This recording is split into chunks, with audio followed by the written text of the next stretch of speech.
Operation Valkyrie, the plot to kill Hitler.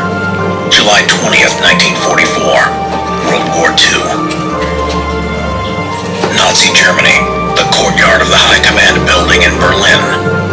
It was early in the morning of July 21st, 1944, and in a courtyard lit by the headlights of an army truck, a 36-year-old colonel was placed before a firing squad to be executed for high treason.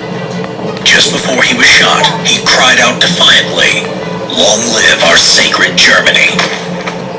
So who was this man? His name was Klaus von Stauffenberg, and apart from being an officer in the German army, he was also a war hero, having been awarded the Iron Cross First Class.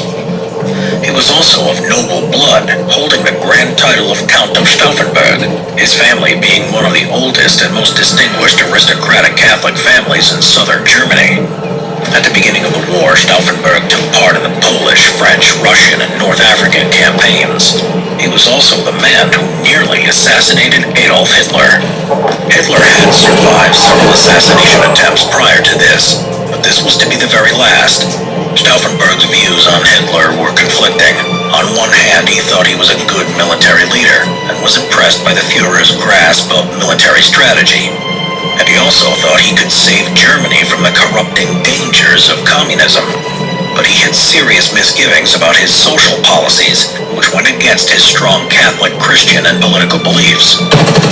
Stauffenberg thought that World War II was an unnecessary war, feeling the conflict could and should have been avoided. This view was quickly reinforced as the war unfolded. He was first approached about joining the German resistance as early as 1940, but he declined out of loyalty to the oath he took to obey the office of the Führer that Adolf Hitler held. So at this stage, he felt honor-bound to not get involved with the resistance. But he became further disillusioned with what he saw when he took part in the invasion of Russia in 1941, and was particularly disgusted by the SS's violent treatment of the Jewish population. By 1942, he was meeting regularly with opponents of Hitler and coming around to the idea that Hitler's removal was the only way to save Germany. Stauffenberg was sent to Tunisia to join the Afrika Korps to take part in the North African campaign. In April 1943, his unit was strafed by an RAF fighter bomber, and he was severely injured, costing him an eye, his right hand, 2 fingers on his left hand, and damage to his legs.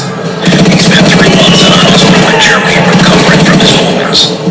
Once recovered, he could no longer carry out combat duties, so Stauffenberg was assigned to the office of General Friedrich Olbricht in Berlin. Olbricht was the chief of the General Army Office. Among the many things that his office had worked on, Olbricht was to develop the contingency plan, Operation Valkyrie. This was to be used in case of internal uprising or unrest, which was becoming a possibility as Germany was losing the war.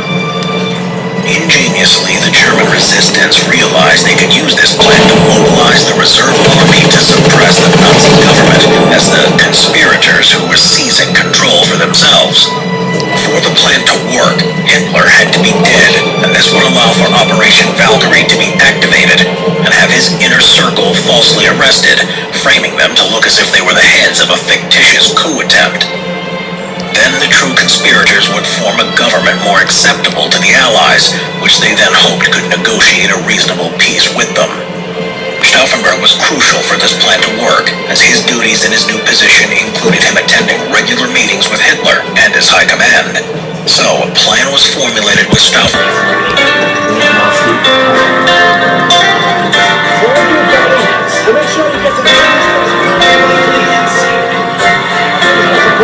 Community.